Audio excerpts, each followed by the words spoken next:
카페 사무실은 늦은 오후에 햇살이 스며들며 묘한 정적이 흘렀습니다. 지혁은 단단히 담은 입술로 서류 뭉치를 내려놓더니 두툼한 봉투를 꺼내 은호 앞으로 밀었습니다. 그의 눈빛은 날카롭고 단호했어요. 넌 왜 당연히 받아야 될 돈을 거절하냐? 2천만 원, 계약서에도 적혀 있잖아. 자, 받아. 은호는 봉투를 바라보다가 고개를 저었습니다. 잠시 망설임이 있었지만 곧 굳은 표정으로 대답했습니다. 저는 코디네이터 급여만 받을게요. 그 이상은 필요 없어요. 그 순간 지혁의 얼굴에는 짧은 놀람이 스쳤다가 곧 비웃음이 자리 잡았습니다. 그는 의자에 몸을 젖히며 차갑게 쏘아붙였어요. 필요 없어? 내 상황에 내 형편에 그게 할 소리야? 지금은 네가 버티고 있는 것 같지만 현실은 냉정해. 오히려 더 달라고 해도 모자랄 판국에 넌 왜 이렇게 고집을 부리는 거야? 은호는 눈을 피하지 않고 지혁을 똑바로 바라봤습니다. 목소리는 흔들림이 없었어요. 전 제 몫만 받으면 돼요. 그 이상은 제 마음이 불편해요. 지혁은 책상을 손가락으로 두드리며 숨을 길게 내쉬었습니다. 마치 답답하다는 듯 고개를 절레절레 흔들었어요. 은호, 넌 참 아직도 자존심이 먼저구나. 세상은 내 마음처럼 깨끗하지 않아. 돈은 때론 무기고 때론 방패야. 그걸 몰라서 이런 소리 하는 거야? 은호는 순간 말문이 막혔지만 이내 깊은 숨을 들이쉬고 차분히 대답했습니다. 알아요. 하지만 전 그렇게 살고 싶지 않아요. 제가 땀 흘려 일한 몫이면 충분합니다. 다른 건 욕심내고 싶지 않아요. 사무실 안의 공기는 점점 더 무거워졌습니다. 지혁의 이마에는 미세한 주름이 잡히고 은호의 눈빛은 오히려 더 단단해졌습니다. 두 사람 사이의 대립은 단순히 돈 몇 장을 두고 벌어진 다툼이 아니었습니다. 지혁은 씁쓸한 미소를 지으며 낮게 중얼거렸습니다. 결국 네가 또 이렇게 날 화나게 만드는구나. 그 말을 들은 은호는 잠시 눈을 내리깔았다가 다시 고개를 들었습니다. 흔들림 없는 목소리였지만 눈가에는 알 수 없는 슬픔이 묻어 있었어요. 저도 제 방식대로 버티고 있는 거예요. 사무실의 정적 속에서 두 사람의 눈빛은 다시 마주쳤습니다. 봉투 하나를 사이에 둔 채 마치 서로의 삶과 신념이 부딪히는 듯한 팽팽한 긴장감이 감돌았습니다. 2천만 원을 둘러싼 갈등은 더 이상 단순한 금전 문제가 아니었습니다. 그것은 서로의 자존심이었고 삶을 바라보는 방식의 차이였어요. 결국 이 대립은 두 사람의 거리를 좁히기는커녕 점점 더 멀어지게 만들고 있었습니다. 며칠 뒤 은호는 공사 현장을 오가며 하루 종일 현장을 챙기고 저녁이 되자 카페까지 돌보느라 몸이 파김치가 된 상태였습니다. 아침부터 거의 굶다시피 한 그는 배속이 허전했지만 제대로 된 끼니를 챙길 겨를조차 없었지요. 결국 점심 겸 저녁으로 겨우 편의점에 들러 삼각김밥 하나를 집어들었습니다. 계산대에 서 있는 동안에도 그의 얼굴에는 피곤이 가득 묻어 있었고 손끝은 약간 떨리고 있었습니다. 은호는 작게 중얼거렸습니다. 이거라도 먹고 다시 가야지. 오늘은 정말 버티기가 힘드네. 봉지에 담긴 삼각김밥을 손에 꼭 쥔 채 편의점 문을 나서는 순간 그의 발걸음이 휘청거렸습니다. 갑작스레 어지럼증이 몰려왔고 시야는 두 겹, 세 겹으로 겹쳐지며 흐릿하게 번져갔습니다. 아, 왜 이렇게 어지럽지? 그는 가까스로 길가 난간을 붙잡으려 했지만 손끝에 힘이 들어가지 않았습니다. 손에 들려있던 삼각김밥이 바닥에 떨어지며 굴러갔고 은호의 몸은 힘없이 앞으로 쓰러졌습니다. 쿵 하는 소리와 함께 도로 옆 보도블럭에 몸이 닿았습니다. 주변을 지나던 사람들이 놀라서 멈춰섰습니다. 어머, 저기 사람 쓰러졌어요. 누구 좀 도와주세요. 젊은 여잔데? 사람들은 당황스러운 표정으로 주위를 두리번거렸지만 누구 하나 쉽게 다가오지 못했습니다. 그 순간 은호의 숨결은 가빠졌고 이마에는 차가운 땀방울이 맺혔습니다. 끝없는 피로가 쌓여온 은호의 몸은 마침내 한계에 다다른 것이었습니다. 일과 책임, 주변 사람들을 위해 애써왔던 그의 몸은 더 이상 버티지 못하고 길 위에 쓰러져 모든 것을 내려놓을 수밖에 없었던 것이지요. 마침 그 길을 지나던 성재는 바쁘게 휴대폰을 보며 걸어가고 있었습니다. 그런데 눈길 한쪽에 이상한 광경이 들어왔습니다. 길바닥에 웬 여자가 쓰러져 있었고 바닥에는 삼각김밥 포장이 나뒹굴고 있었습니다. 순간 그의 발걸음이 멈췄습니다. 은호 씨. 놀란 성재는 눈이 커지며 급히 달려왔습니다. 가까이 다가가 보니 쓰러진 사람은 다름 아닌 은호였습니다. 얼굴은 창백했고 이마에는 식은땀이 맺혀 있었습니다. 은호 씨. 정신 좀 차려요. 그는 은호의 어깨를 흔들며 목소리를 높였지만 은호는 미약한 숨소리만 내뱉을 뿐 대답이 없었습니다. 눈꺼풀은 천천히 떨리다 다시 감겨버렸습니다. 주변 행인들이 웅성거렸습니다. 어머, 저 사람 기절한 거 아니야? 구급차 불러야 하는 거 아냐? 하지만 성재는 망설이지 않았습니다. 순간 판단은 빠르고 단호했습니다. 그는 주저없이 몸을 낮춰 은호를 등에 업었습니다. 버텨요, 내가 데려다 줄게. 순간 그의 표정은 결연해졌습니다. 카페에서 늘 씩씩하고 웃음을 보이던 은호가 이렇게 힘없이 늘어져 있는 모습은 처음이었기에 그의 가슴은 알 수 없는 답답함으로 꽉 막힌 듯했습니다. 성재는 곧장 발걸음을 떼어 전력으로 달리기 시작했습니다. 그의 어깨 위에서 은호는 힘없이 축 늘어졌고 손끝은 축 늘어진 채 흔들렸습니다. 달리는 내내 성재의 이마와 관자놀이에는 땀방울이 흘러내렸습니다. 사람들은 그 모습을 바라보며 술렁였습니다. 저 사람 아는 사이인가 봐. 그래도 다행이네. 누가 업고 가니까. 성재의 호흡은 점점 거칠어졌지만 그는 멈추지 않았습니다. 은호의 몸무게가 고스란히 실렸지만 그는 이를 악물고 달렸습니다. 눈빛 속에는 걱정과 불안, 그리고 묘한 결심 같은 감정이 섞여 있었습니다. 그날 은호를 업고 달린 사람은 지역이 아니었습니다.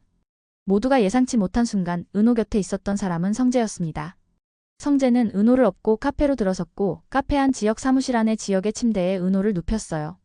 성재는 바쁜 일정 때문에 지역에게 은호를 보살펴달라는 부탁을 하고 업무를 보러 나갔어요. 지역은 누워있는 은호를 불안하고 따뜻한 시선으로 바라보았어요. 잠시 뒤 카페 안은 조용했지만 긴장된 공기가 흐르고 있었습니다.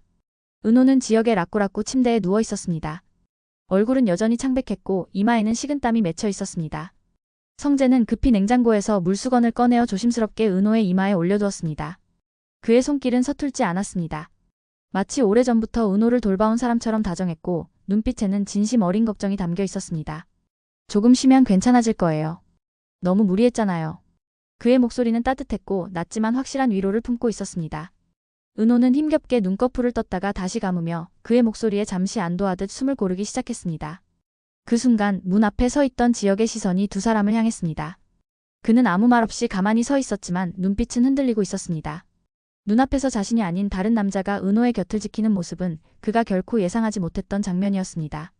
지역은 손을 주머니에 넣은 채 가만히 서서 자신도 모르게 한숨을 내쉬었습니다. 가슴 깊은 곳에서 알 수 없는 감정이 올라왔습니다. 질투인지 걱정인지 아니면 인정하고 싶지 않은 또 다른 마음인지 스스로도 분간할 수 없었습니다.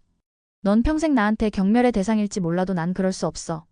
그의 목소리는 낮고 떨렸지만 그 안에는 숨겨진 진심이 묻어 있었습니다. 경멸과 미움으로만 설명할 수 없는 감정, 그것이 그를 괴롭히고 있었습니다.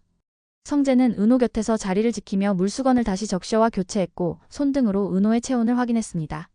작은 행동 하나하나에 애정이 묻어나 있었습니다. 그리고 그 모습을 바라보는 지역. 두 사람을 사이에 두고 흐르는 공기는 쉽게 설명할 수 없는 긴장으로 가득했습니다. 은호의 곁에 있는 성재, 멀리서 바라보는 지역. 세 사람 사이에는 말로 표현할 수 없는 묘한 균형이 생겼고 그것은 곧 무너질 듯 위태로웠습니다. 지역의 흔들리는 눈빛은 모든 걸 말해주고 있었습니다. 그가 느끼는 감정은 단순한 경쟁심도 우정도 아닌 더 깊고 복잡한 무언가였습니다. 그날 저녁 카페가 한산해지고 불빛만이 잔잔히 깜빡이는 시간. 지역은 홀로 창가 자리에 앉아 있었습니다. 손에는 반쯤 비워진 술잔이 들려 있었고 창밖으로는 어둠이 내려앉고 있었습니다.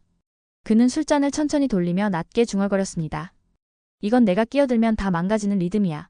지역의 표정에는 씁쓸함과 자조가 섞여 있었습니다. 애써 외면하려 했지만 성재와 은호의 모습이 머릿속에서 떠나지 않았습니다.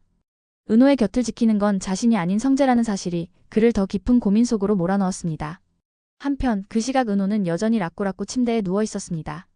숨결은 한결꼬르게 변했지만 얼굴은 여전히 창백했습니다. 그 곁에는 성재가 묵묵히 앉아 있었습니다.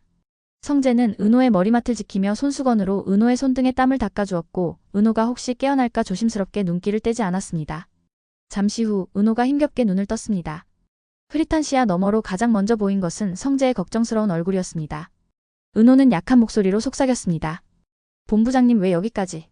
그 말에 성재는 잠시 멈칫하더니 이내 미소를 지으며 대답했습니다. 그냥 네가 걱정돼서. 성재의 짧은 대답에는 많은 의미가 담겨 있었습니다. 단순한 동료 이상의 감정, 그리고 은호를 향한 진심 어린 마음이 그대로 배어 있었습니다. 은호는 그 말을 듣는 순간 마음 한구석이 흔들렸습니다. 그의 눈빛은 잠시 흔들렸고 미묘한 감정이 스쳐 지나갔습니다. 하지만 그 미묘한 떨림은 단순히 둘만의 감정에서 끝나지 않았습니다. 문 너머 어둠 속에서 이 장면을 지켜보고 있던 지역의 눈빛이 함께 흔들리고 있었기 때문이었습니다. 세 사람의 감정은 점점 깊어지고 있었습니다. 누군가는 다가가고 누군가는 물러서려 하지만 결국 서로의 마음은 얽히고 있었습니다. 불안한 균형은 언제 무너져도 이상하지 않을 만큼 위태로웠습니다. 그날 밤 카페 안은 고요했지만 세 사람의 마음속에서는 조용히 불씨가 타오르고 있었습니다. 그것은 단순한 우정도 명확한 사랑도 아닌 복잡하고 위태로운 감정의 불씨였습니다. 며칠 뒤 늦은 밤 은호의 집. 거실에는 지강호가 들어왔습니다. 그의 얼굴은 분노와 억울함으로 가득 차 있었고 걸음걸이는 거칠었습니다. 은호가 놀란 듯 그를 바라보자 지강호는 삿대질하며 고함쳤습니다. 넌 대체 어디 핏줄이길래 이렇게 뻔뻔하냐? 갑작스러운 말에 은호는 충격을 받았고 눈을 크게 뜨며 목소리를 떨었습니다. 뭐라고? 지금 무슨 소리를 하는 거야? 지강호는 더 이상 감정을 주체하지 못했습니다. 술 기운과 함께 오랫동안 쌓인 울분이 터져나왔습니다. 엄마 아빠가 널 키우느라 우리 집 돈 다 썼어. 내가 받아야 할 축구 개인 교습도 못 받고 내가 누려야 할 걸 내가 다 가져갔다고. 다 너 때문이야. 은호는 믿을 수 없다는 듯 고개를 저으며 힘없이 중얼거렸습니다. 강호야, 그런 말 하지 마.